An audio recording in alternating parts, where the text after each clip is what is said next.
नमस्कार। आज हम जिस टॉपिक पे बात करेंगे वह है क्षमा। मनुष्य को चोट लगती है, कभी किसी के कड़वे शब्दों से, कभी भरे समाज में हुए अपमान से, कभी भरोसेमंद साथी के विश्वासघात से, तो कभी उस अन्याय से जिसे सहना असंभव सा लगता है। अक्सर ये चोटें उन लोगों से मिलती हैं जिनसे हम सब ने अधिक प्रेम किया होता है, जिनसे सबसे अधिक अपेक्षा की होती है। और जब मनुष्य को ऐसी गहरी चोट लगती है तो उसके भीतर स्वाभाविक रूप से दो रास्ते जन्म लेते हैं। पहला मार्ग है प्रतिशोध का और दूसरा मार्ग है क्षमा का। प्रतिशोध का रास्ता तुरंत समझ में आता है। उसमें एक आग है, एक झपट्टा है, उसमें मैं तुम्हें नीचा दिखाकर रहूंगा वाली एक तीखी तीव्रता है। वह हमारे अहंकार को एक क्षणिक और झूठी शक्ति का अनुभव भी देता है। लेकिन क्षमा को लोग अक्सर कमजोरी समझ लेते हैं। उन्हें लगता है कि जो पलटकर वार ना करे वह डरपोक है, जो छोड़ दे वह हार गया। लेकिन हमारे शास्त्र कुछ और ही कहते हैं। क्षमा हर बार दूसरे को मुक्त करने के लिए नहीं होती। कई बार क्षमा स्वयं को उस विष से बचा लेने के लिए होती है जो हमें भीतर ही भीतर जला रहा है। क्षमा का अर्थ यह नहीं कि आप अन्याय को सही मान लें या अपनी मर्यादा की सीमाएं मिटा दें। क्षमा का असली अर्थ है मैं अपने भीतर उस चोट को इतना बड़ा नहीं होने दूंगा कि वह मेरे मन, मेरी वाणी और मेरे चरित्र को विषाक्त कर दे। आज की इस विस्तृत यात्रा में हम 5 महान चरित्रों के माध्यम से समझेंगे कि क्षमा वास्तव में कमजोरी नहीं बल्कि आत्मबल की प्रकाष्ठा कैसे है। अब हम बढ़ते हैं अपनी पहली कहानी की ओर, जिसका शीर्षक है महर्षि वशिष्ठ और विश्वामित्र। विश्वामित्र और वशिष्ठ का प्रसंग केवल 2 ऋषियों की कथा नहीं है। यह बल और तप और अहंकार और स्थिरता के बीच चलने वाला एक महासंवाद है। विश्वामित्र पहले एक महाप्रतापी राजा थे। उनके पास सेना थी, सामर्थ्य था और उससे भी बड़ा उनका अपना अभिमान था। जब उनका सामना वशिष्ठ की आध्यात्मिक शक्ति से हुआ तो वे इसे एक चुनौती की तरह लेने लगे। विश्वामित्र ने अपनी पूरी शक्ति लगा दी। वशिष्ठ के 100 पुत्रों का वध कर दिया, लेकिन वशिष्ठ वे भीतर से अडिग रहे। यहाँ क्षमा का सबसे शक्तिशाली रूप दिखाई देता है। वशिष्ठ दुर्बल नहीं थे, वे अपनी शक्तियां जानते थे, पर वे अपने भीतर प्रतिशोध को जगह नहीं देना चाहते थे। क्षमा का पहला आधार है आत्मबल।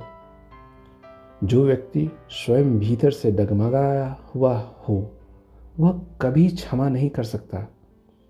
वह या तो डर से दब जाएगा या क्रोध में फट जाएगा। वशिष्ठ ना टूटे ना जहरीले हुए। उन्होंने विश्वामित्र के आक्रमणों को अपनी आत्मा का केंद्र नहीं बनने दिया। कई बार किसी मनुष्य का हृदय परिवर्तन हमारे आक्रमण से नहीं बल्कि हमारी उस स्थिरता से होता है जो चोट लगने पर भी विचलित नहीं होती।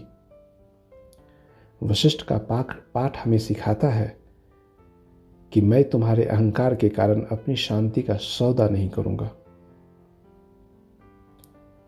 यहां से हम आगे बढ़ते हैं अपनी दूसरी कहानी की तरफ, जिसका शीर्षक है भगवान राम और माता कैकेयी। कभी कभी चोट बाहर से नहीं बल्कि अपनों के घर से आती है और वही सबसे अधिक टीस देती है। माता कैकेयी के कारण राम को वह सब कुछ छोड़ना पड़ा जिसे पाने का वे अधिकार रखते थे। राज्य छूटा, पिता का वियोग मिला और 14 वर्ष का वनवास। एक सामान्य मनुष्य होता तो वह जीवन भर करवाहट की एक गांठ बांध लेता, वह कहता, इस स्त्री ने मेरा जीवन बर्बाद कर दिया। लेकिन जब राम 14 वर्ष बाद लौटते हैं तो उनके व्यवहार में माता कैकेयी के लिए रत्ती भर भी क्रोध नहीं था। क्षमा का अर्थ यह नहीं है कि घटना हुई ही नहीं। क्षमा का अर्थ है कि मैं उस घटना को अपने हृदय की अस्थायी करवाहट नहीं बनने दूंगा। राम जी जानते थे कि घटना घट चुकी है, लेकिन वे उस चोट को अपनी पहचान नहीं बनाना चाहते थे। आज लोग अपनी चोटों को ही अपनी पहचान बना लेते हैं। वे कहते हैं, मैं वही हूँ जिसके साथ अन्याय हुआ था। लेकिन राम का चरित्र कहता है कि घटना तुम्हें परिभाषित ना करे। तुम्हारा चरित्र घटना से कहीं विशाल होना चाहिए।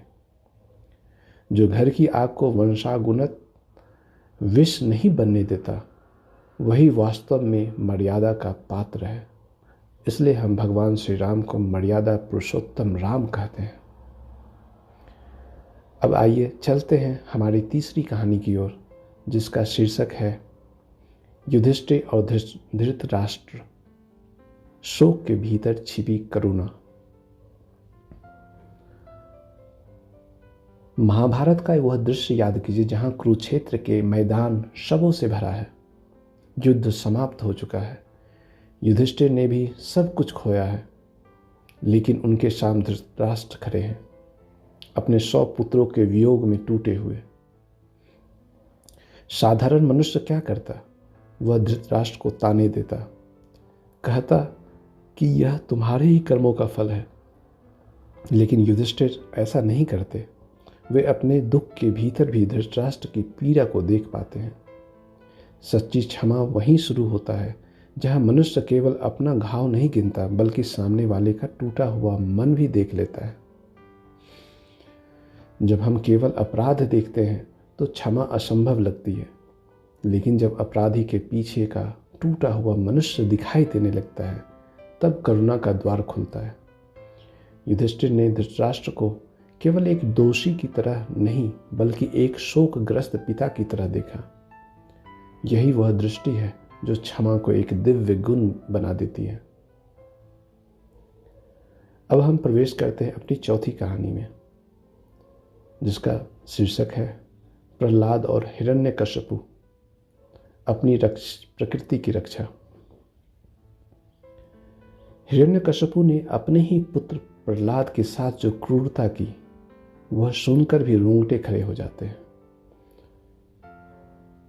जहर दिया गया, हाथियों के पैरों तले कुचलने की कोशिश की गई, लेकिन प्रहलाद के भीतर अपने पिता के प्रति घृणा का एक बीज भी नहीं पनपा। यहाँ क्षमा का एक बहुत सूक्ष्म पाठ है। दूसरे की दुष्टता को अपने भीतर की प्रकृति मत बनने देना। अक्सर हम जिस व्यक्ति का विरोध करते हैं, धीरे धीरे उसी का जहर अपने भीतर लेते रहते हैं। लेकिन अगर किसी ने हमारे साथ छल किया तो हम भी छली हो गए। प्रहलाद की कथा कहती है कि तुम्हारे साथ क्या हुआ यह तुम्हारे हाथ में नहीं था, पर उस चोट के कारण तुम क्या बन गए यह पूरी तरह तुम्हारे हाथ में है। अपनी मौलिकता को बचाए रखना, अपने भीतर के प्रेम को ईर्ष्या या घृणा में ना बदलने देना ही वास्तविक क्षमा है। जिसे जहर दिया गया वह भी अमृतमयी बना रहे, यही तो महानता है। और अब अंत में हम पहुंचते हैं अपनी 5वीं और अंतिम कहानी की ओर, जिसका शीर्षक है राजा परीक्षित और आत्मजागरण। राजा परीक्षित धर्मनिष्ठ थे, लेकिन एक पल की थकान और प्यास ने उनके विवेक को धुंधला कर दिया और उन्होंने ऋषि के गले में मृत सर्प डाल दिया। श्राप मिला कि 7वें दिन मृत्यु होगी। अब यहाँ परीक्षित की प्रतिक्रिया देखिए। उन्होंने उस बाल ऋषि को दंड नहीं दिया। उन्होंने यह नहीं कहा कि एक छोटी सी भूल के लिए इतना बड़ा श्राप क्यों। उन्होंने बाहरी प्रतिशोध के बजाय अपनी आंतरिक चूक को स्वीकार किया। क्षमा का सबसे ऊंचा रूप यही है। बाहरी आघात को आत्म जागरण में बदल देना। परीक्षित ने श्राप को एक उपहार की तरह लिया और शेष जीवन को भागवत श्रवण और साधना में लगा दिया। जब हम बाहरी चोट को दोष देने के बजाय यह पूछने लगते हैं कि यह घटना मेरे भीतर क्या कमी दिखा रही है, तब हम क्षमा के सबसे निकट पहुंच पाते हैं। जो अपनी चूक देख सकता है वह दूसरों के दोषों से सहज ही मुक्त होने लगता है। अब जरा इन 5 उदाहरणों को एक साथ अपने मन में उतारिए। यहाँ वशिष्ठ सिखाते हैं कि क्षमा का आधार आपकी अपनी स्थिरता है। राम जी सिखाते हैं अपनों की चोट को अस्थायी कटुता ना बनने देना मर्यादा है। युधिष्ठिर सिखाते हैं कि दूसरे के दोष के पीछे उसका दुख देखना ही करुणा है। और प्रहलाद सिखाते हैं कि दुष्टता को अपने हृदय का स्वभाव ना बनने देना शुद्धता है। और परीक्षित सिखाते हैं कि चोट को आत्म जागरण में बदल देना परिपक्वता है। अब मैं आपसे कुछ सीधे सवाल पूछना चाहता हूं। क्या आपके भीतर कोई पुराना घाव अभी भी जल रहा है? क्या आपने किसी व्यक्ति को नहीं बल्कि उस पुरानी घटना को अपने मन में एक घर दे दिया है? क्या आपका क्रोध आपको शक्ति दे रहा है या वह दीमक की तरह आपको भीतर से खा रहा है? याद रखिएगा, क्षमा का अर्थ भूल जाना नहीं है। क्षमा का अर्थ है स्मृति को जहर बनने से रोकना। क्रोध मनुष्य को एक क्षण का बल तो दे देता है, पर क्षमा उसे वह गहराई देती है जिसके बिना कोई महान नहीं बनता। घाव होना दुर्बलता नहीं है, पर घाव से विष भर जाना दुर्बलता है।